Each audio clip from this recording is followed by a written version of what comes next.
கவலைப்படுறாளோ, அடுத்தவங்களுக்காக யார் ஒருத்தர் வேண்டிக்கிறாளோ அவ ரொம்ப பிடிக்கும் பெரியவாளுக்கு. இது எப்படின்னா, ஒரு சமயம் காஞ்சிபுரத்துல நாட்டுக்கோட்டை செட்டியார்னா இருக்கா. அதுல பாத்தீங்கன்னா அவளுக்கு எல்லாம் லக்ஷ்மி கடாட்சம்ங்கிறது எப்பவுமே ஜாஸ்தி, நிறைய பேருக்கு. இதுல ஒருத்தர் தப்பி பிறந்திருக்காரு. பாவம், ரொம்ப வறுமையிலயும் இதுலயும் இருந்த, ஏதோ கல்யாணம் பண்ணி வச்சுடுறா. ஜீவனம் ரொம்ப கஷ்டம். எப்போ ஒரு நாளைக்கு சாப்பாடு நல்லா கிடைக்கும், ஒரு நாள் ஒண்ணுமே இருக்காது. இல்லாத அன்னைக்கு என்ன பண்ணுவான்னா, மூஞ்சிய சுழிச்சு ஐயோ நமக்கு இப்படி ஆயிடுத்தே, சாப்பிட ஒண்ணுமே இல்லையேன்னு நினைக்க மாட்டா. பெரியவா இன்னைக்கு நமக்கு வச்சது இவ்வளவுதான் அப்படிங்கிற மாதிரி பெரியவா மேல அதீதமான பக்திய வாழ்க்கை. அவ என்ன பண்றது, இப்படியே போயிட்டு இருக்குமா நம்ம காலம் அப்படின்ற மாதிரி ஒரு சமயம் அவளுக்கு அந்த யோசனை வர்றது. அப்ப அவளுக்கு புத்திர பாக்கியம். சந்தோஷப்படுறதா அதுக்காக, இல்ல அந்த குழந்தைய சேர்ந்து கஷ்டப்படுமே அப்படிங்கிற மாதிரி நினைக்கிறதா அப்படின்னு சொல்லிட்டு அவ 2 பேரும் யோசிக்கிறா. ஆனா கடவுளோட ஒரு படைப்பை யாராலையும் தடுக்க முடியாது. குழந்தையும் நல்லபடியா பிறந்து அவன் வரான். குழந்தைகள் எல்லாம், மிச்ச குழந்தைகள் எல்லாம் பாக்குறான். தன்னோட இனத்துல இருக்கிற எல்லா குழந்தைகளும் சகல சௌபாகியத்தோட இருக்கும்போது, ஒரு சாக்லேட் கேட்டா கூட அப்பா என்ன சொல்லுவா, டே வேணாண்டா கண்ணா, வாங்கி கொடுக்க முடியாம இயலாமை. ஆனா அதை சொல்ல முடியாது ஒரு அப்பாக்கு, இல்லையா? சோ என்ன சொல்றாரு, வேணாண்டா, சாப்பிட்டா பூச்சி வருமா, உனக்கு அப்புறம் டாக்டர் கிட்ட போனோம் இல்லையா அப்படின்னு.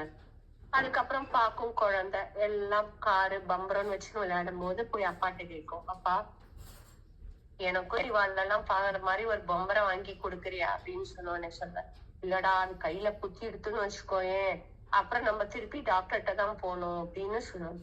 இதுக்கு குழந்தைக்கு ஊருக்கு போகணும்னு ஆசை, அதுக்கும் இதே பதில் தான் வரும்னு அந்த சின்ன வயசுலயே நல்லா தெரிஞ்சு போச்சு. ஏன்னா கஷ்டத்துல இருக்கிற குழந்தைங்களுக்கு தான் வாழ்க்கையோட தத்துவம் அருமையா புரியுங்கிற மாதிரி அந்த குழந்தை என்னன்னா, சரி எது கேட்டாலும் நம்மளோட அப்பா இப்படிதான் சொல்ல போறாரு அப்படின்னு. அப்பாக்கு எது ரொம்ப பிடிக்கும், மகா பெரியவாளை பிடிக்கும். அதனால அது என்ன கேட்டு ஒரு 5 வயசுல, சரி இதெல்லாம் எனக்கு வேண்டாம், மகா பெரியவாளை பாக்கணும், கூட்டின்னு போறியானோடனே அவருக்கு சந்தோஷம். கரும்பு தின்னா கூலியா, இங்கேருந்து ஒரு 4 நாள் எடுத்து பஸ்ல போனோம்னா பெரியவாளுக்கு போய், பாவம் பெரியவாளுக்கு பூவோ பழமோ எதுவும் வாங்கி கொடுக்கற வசதி இல்லைன்னாலும் பெரியவா அதை மைண்ட் பண்ண போறது இல்ல. இப்படியே அந்த 5 வயசுல இருந்து கூட்டின்னு போனோடனே அந்த குழந்தை நல்லா புரிஞ்சுட்டான். என்ன புரிஞ்சுட்டானா, நமக்கு பந்து கிடைக்க போறது இல்ல, பம்பரம் கிடைக்க போறது இல்ல, கார் கிடைக்க போறது இல்ல, ஆனா மகா பெரியவா அப்படிங்கிற அந்த இதை புடிச்சுன்றோம் நம்ம.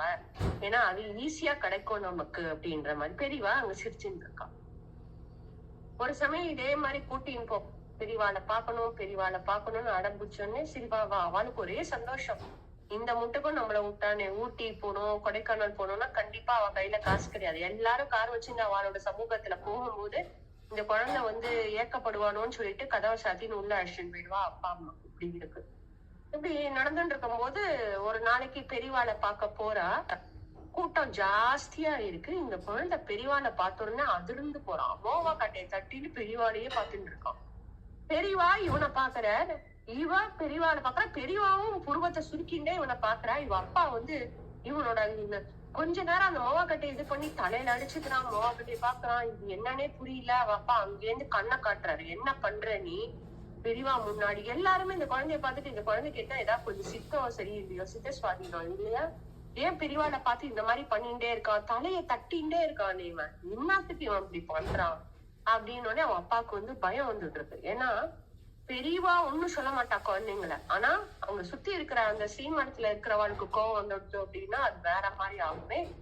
இப்ப குழந்தை கஷ்டப்படுறதோட இல்லாம இப்ப நம்ம வரதும் தடைப்பட்டு போயிடுமே, என்னன்னு தெரியலையே அப்படின்ட்டு கும்பல்ல கத்தியும் கேட்க முடியாது. ஏன்னா அவன் முன்னாடி உட்கார்ந்துட்டு இருக்கான். மெதுவா அவன்கிட்ட என்னடா ஆச்சு, ஏன் இந்த மாதிரி பண்ணிட்டு இருக்கா, வா நம்ம கிளம்பிடலாம், இது ஒண்ணுதான் நமக்கு சந்தோஷம் இருக்குது, இனிமே இதுவும் இருக்க போறது இல்ல. ஏன்னா ஸ்ரீமடத்துல இருந்து நம்மள துரத்தி அடிச்சானா நம்ம இனிமே இங்க வர முடியாது அப்படின்னு அவருக்கு மகா கோவம். உடனே அந்த குழந்தை என்ன பண்றான், அவ அப்பா காதுல சொல்லி ஏதோ ஒண்ணு சொன்னான். சொன்னோடனே உளராதடா, இந்த மாதிரி உளறி நீங்க நிக்கவே வேண்டாம் அப்படின்னு அவன் அம்மா சொல்றா. ஏன் குழந்தைகிட்ட கொஞ்சம் பொறுமையாதான் கேளுங்களேன். இல்லடி, இன்னும் கொஞ்ச நேரம் நம்ம இங்க இருந்தோம்னா ரொம்ப சிங்கப்பட்டு போயிடும், இது நமக்கு இந்த தடவை பிராப்தம் இல்ல, இப்படியே பெரியவாளை நீயும் சேமிச்சுக்கோ, நானும் வேண்டிக்கிறேன், நம்ம இதோட கிளம்பலாம். இல்லப்பா அப்படின்னு திருப்பி என்ன பண்றான், பெரியவாளை பாத்துக்கிறான், நெத்திய தட்டுறான், தலையை இது பண்றான், புருவத்தை சுருக்குறான் அவனோடது. இத பார்த்தோன்னே இவருக்கு மகா கோவம் வந்துடுறது. இதுக்கு மேல இருந்தோம்னா அவ்வளவுதான்ட்டு கையை இறுக்கி புடிச்சு தரன்னு இழுத்துட்டு போனோன்னு பெரியவா செத்த நில்லுங்க அப்படின்னு சொல்றாரு. நில்லு அப்படின்னு சொன்னோடனே நின்னுட்டுறாரு இவர். பக்குன்னு ஆயிடுறது. ஐயோ அப்படின்னு பெரியவா சொல்றா, இங்க வா அப்படின்னு சொல்றா. இங்க வந்த உடனே ஏன் இந்த குழந்தைய இது பண்ணி, இல்ல பெரியவா இவன் இன்னைக்கு கொஞ்சம் சரியா இல்ல, நான் இவன் ஆத்துக்கு அழைச்சுன்னு போயிட்டு நல்ல புத்தி சொல்லி நான் கூட்டின்னு வரணும் அப்படின்னு. என்ன நல்ல புத்தி சொல்ல போற நீ, அவன் குழந்தை தானே அப்படின்னு சொல்லிட்டு அவனை கூப்பிடுற. அந்த பையனை கூப்பிட்டு, என்னடா கண்ணா என்ன ஆச்சு உனக்கு அப்படின்னு. ஏன்னா பெரியவாளுக்கு தெரியாதது ஒண்ணு இல்ல, ஆனா கேக்குறான். எல்லாரும் சுத்தின்றா. எல்லாரும் சொல்றா, பாரு பரிவா வந்து இவனோட சித்த சுவாதீனம் இல்லாத புள்ள போல இருக்கு, பெரியவா மிரக்கல் பண்ண போறான், இப்ப சரி பண்ணிடுவா பாரு அவனை அப்படின்னு சொல்றான்.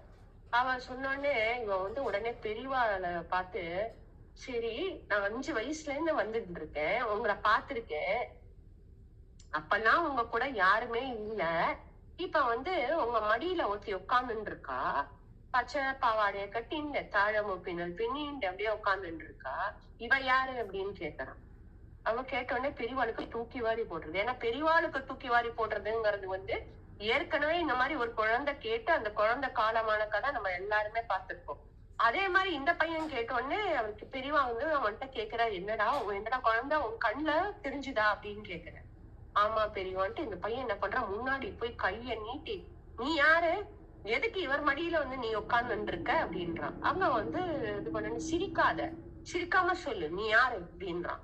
சொன்னோடனே இவன் அப்பாக்கு வந்து பயம் உச்சத்துக்கு போயிடும். பெரியவா மன்னிச்சுக்கோங்க, இன்னைக்கு வந்த நேரமே எனக்கு எதுவும் சரியில்லை, என் பையன் இந்த மாதிரி இது பண்ணான்னு பெரியவா நிறுத்திட்டு, இல்ல அவன் சொல்றது உண்மைதான், இப்போ இந்த ஸ்ரீமடத்துல இதுவரைக்கும் நான் சொல்லாத ஒரு இத சொல்றேன், குரு பரம்பரையில இருக்கிற எங்க எல்லார் மடியிலயுமே அந்த சாரதாம்பிகை வந்து உட்கார்ந்துப்பா, இங்க இருந்து நாங்க என்ன வாக்கோ இதுவும் கொடுக்கறது எங்களோட இதுல நடக்கிறது கிடையாதே தவிர இந்த சாரதாம்பிகை அருள்லதான் தெரியும், இது வரைக்கும் வந்ததுல ஒரு குழந்தை பொண்ணு குழந்தை அந்த மாதிரி சொல்லிட்டு அந்த குழந்தை இப்ப காலமாயிடுது, அதுக்கு அடுத்தது இந்த குழந்தை கண்ணுல பட்டிருக்கணும்னு இவருக்கு பயம் வந்துட்டு, ஐயோ பெரியவா எனக்கு இருக்கிறது இந்த ஒரு பையில எல்லாம் கவலைப்படாத, எங்க மடியில இந்த மாதிரி அம்பாள் வந்து உட்கார்றது தேவர்கள் கண்ணுக்கே தெரியாது, குபேரனுக்கு மட்டும்தான் அது கண்ணுல தெரியும், குபேரன் டெய்லி வருவான் வந்து என்ன பாத்துட்டு போவான். அப்பதான் பெரியவா ஃபர்ஸ்ட் டைம் தான் யாருன்னு சொல்றான்.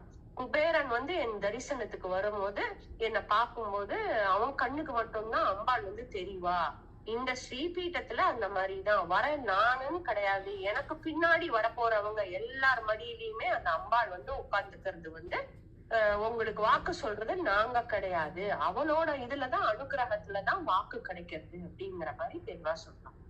சொன்னோடனே இவச்சு கேக்குறாங்க, ஐயோ என் பையனுக்கு கண்ணுல பட்டுடுத்தே இதனால என்ன அப்படின்னு. இல்ல அம்பா நான் அந்த மாதிரி சிரிச்சுன்னு இருக்கா, இப்போ நான் ஒண்ணு சொல்றேன் கேட்டுக்கோ, உன் பையன் வந்து ஓஹோன்னு வருவான், கோடீஸ்வரனா வருவான், இன்னும் ஒரு 2-3 வருஷம், அவனுக்கு அப்பா வந்து ஒரு 10 வயசு இருக்கும், கோடீஸ்வரனா இருப்பான் அப்படின்னே இவருக்கு சிரிப்பு வந்துருக்கு. சிரிப்பு வந்தோடனே ஒரு சாக்லேட் கேட்டா கூட வாங்கி கொடுக்க வக்குன்னு. அதான் அப்ப சொல்ற பெரியவா சொல்ற, உனக்கு இப்ப நம்பிக்கை இல்ல சிரிச்சுக்கிற, ஆனா நீ வந்து எல்லாத்தையும் இது பண்ணுவ, எது வந்தாலும் அவன் செயல் அப்படின்னு கூட்டு, நீ இதனாலயோ அதனாலயோ ஐயோ இப்படி ஆயிடுச்சுன்னு எந்த கவலையும் படாத, இந்த குழந்தை வந்து ஓஹோன்னு கோடீஸ்வரனா வருவான் அப்படின்னு சொல்ற. இதெல்லாம் முடிஞ்சு போனோடனே அவளோட இதுல என்னன்னா, நாட்டுக்கோட்டை செட்டியார்லாம் எப்படின்னா அவளுக்கு வம்சத்துல இது இல்ல குழந்தைங்க இல்ல அப்படின்னா அவ தத்து எடுத்துப்பா. இந்த குழந்தையோட துருதுருப்பை பார்த்துட்டு அதே மாதிரி ஒரு கோடீஸ்வரர் வந்து சொல்லி இவர்கிட்ட வந்து கேக்குறாரு, எனக்கு வந்து குழந்தைகளே இல்ல, உன் பையனை வந்து இவளோடதுல இது சகஜமா நடக்கிற ஒரு விஷயம், நீ வந்து உன் பையனை வந்து எனக்கு கொடுப்பியா அப்படின்னு. இவருக்கு அவ்வளவு வேதனையாயிடுது, இவருக்கும் இவரோட பத்தினிக்கும் வேதனையாயிடுது. இருந்து ஒரு குழந்தை இந்த குழந்தை. ஆனா பெரியவா சொன்னது ஞாபகம் வருது. பெரியவா சொன்னது ஞாபகம் வந்தோடனே என்ன நினைக்கிறார், நம்ம வந்து வறுமையில வாடினாலும் பரவாயில்ல, இந்த குழந்தை வந்து அவளோட குழந்தையா போனா அப்படின்னு சொன்னோம்னா அவனுக்கு ஒரு நல்ல படிப்பு நல்ல எதிர்காலம் இருக்கும், அதனால நம்ம இத பத்தி கவலைப்படாம பெரியவாளோட ஆகிய எடுத்துட்டு சரின்னு சொல்லலான்ட்டு. அதுக்கப்புறம் என்ன ஆகுது, இந்த ஏற்பாடெல்லாம் நடக்கிறது, தத்து இது பண்ணாச்சு. அப்பா வந்து சொல்ற, ஒரே ஒரு விஷயம் மட்டும் உங்கள்கிட்ட விஞ்ஞாபனம் பண்ணிக்கிறேன், நீங்க எல்லாருமா சேர்ந்து ஒரே ஒரு தடவை காஞ்சிபுரத்துல போய் மகான தரிசிச்சுட்டு வந்துடலாம் அப்படின்னு. இவாள்லாம் போனோடனே பெரியவா சிரிச்சுட்டே கூப்பிட்டு, என்ன சொன்னது நடந்ததா அப்படின்ற. இவர் காலில் விழுந்து பெரியவான்னு தழைக்கும் போது, அவன் நல்ல கோடீஸ்வரனா இருப்பான், நீ கவலைப்படாத, அவன் வந்து இது பண்றானேன்னு நினைக்காத, உன்னோட நிலைமையும் சரியாகும், உன்னையும் விடமாட்டான், அவ அந்த தத்து அப்பாவோட செத்த பெத்தப்பா. நீ யார பெத்திருக்க? சாக்ஷாத் சாரதா தேவியே பாக்குறதுக்கு பாக்கியம் உள்ள ஒரு குழந்தைய நீ இது பண்ணிருக்க. உன்னை விடுவோல அந்த சாரதா தேவி, நீ கவலைப்படாது, உன்னோட கர்மாவை போக்குவா அப்படின்றார். அப்ப சொல்லும் போதுதான் ஆதிசங்கரோட சொல்ற கனகதாரா ஸ்தோத்திரத்தை சொல்ற. அப்ப சொல்ற அந்த ஏழையான அவளுக்கு கர்மாவும் பீடையும் பீடிக்கப்பட்டு நிலையில இருக்காளே அப்படின்னு சொல்லும் போது சங்கரன் என்ன சொன்னா லட்சுமி தேவிட்ட, கர்மா இருக்குமா இல்லைன்னு, அது உன் கண் கடாட்சம் இருக்கும் போது அது எப்படி அது இதுவாகும், நீ உன் கடாட்சத்தை காட்ட வேண்டாமா அப்படின்னு தானே இந்த கனகதாரா ஸ்தோத்திரத்துல சொன்னா. அதே மாதிரி உன்னை புடிச்ச கர்மாலாம் இந்த சாரதா தேவியே போக்கிடுவா, நீ போ அப்படின்னு சொல்ற. அவரும் போற. போய் கொஞ்ச நாள் கழிச்சு இந்த குழந்தை 2 பேர்கிட்டயுமே நல்ல பெத்தவாழ்க்கையும் இதுவா இருக்கு. அவளும் தயால குணத்தோட நீ போய் உன் பெத்தவாளுக்கும் செய் அப்படின்னு சொல்றா. அதுல கொஞ்ச நாள் கழிச்சு என்ன ஆகுதுன்னா, இவரும் ஒரு வியாபாரம் ஏதோ ஒரு கூட்டு சேர்ந்து இது பண்ணி அதுல நல்ல ஒரு பணம் அந்த குடும்பத்தோட சுபிக்ஷம் வருது. குழந்தை 2 சைட்லயும் இருக்கிறதுனால பேரம்பேத்திய 2 பேருமே அனுபவிக்கிறா. அவ காலம் முடிகிற வரைக்கும் மகா பெரிவாளோட கடாட்சம் அவளோட இருக்கு. இத சொல்லிட்டு அவ என்ன சொல்றாரு, இந்த கதை சொல்றவர் என்ன சொல்றாரு அப்படின்னா, எல்லாரும் நம்மளோட ஜாதியோ நம்ம பெரிய அப்படியே ஒரு மேற்குளத்துல பிறந்திருக்கோம் அப்படின்னு சொல்லிட்டு மனசு ஃபுல்லா நம்ம அழுக்க வச்சிருந்தோம்னா அந்த பெரியவா கிட்ட நம்ம போக முடியாது. ஒரு சிலர் என்ன நினைச்சுப்பாங்க, ஐயோ நம்ம பிராமின்ஸ் அந்த பிராமின் நான் பிராமின் அதெல்லாம் பெரியவாளுக்கு கிடையாது. பெரியவாளுக்கு தேவையானது ஒண்ணு என்னன்னா நல்ல மனசு, நல்ல ஹிருதயம். நம்மளால என்ன முடியும் அடுத்தவங்களுக்கு நம்ம எந்த விதத்துல அவளுக்கு உபயோகமா இருக்கோங்கிறத நம்ம தெரிஞ்சுன்னு பண்ணோம் அப்படின்னா அந்த இடத்துல சாக்ஷாத் அந்த பரமேஸ்வரன் வருவான். அவனோட எப்பவுமே அவரோட பிளெஸிங்ஸ் நம்மளுக்கு இருக்கும். நம்ம எல்லாம் நல்லபடியா மேல மேல வர்றதுக்கு அவரை நமக்கு அருள் புரிவார். ராம் ராம்.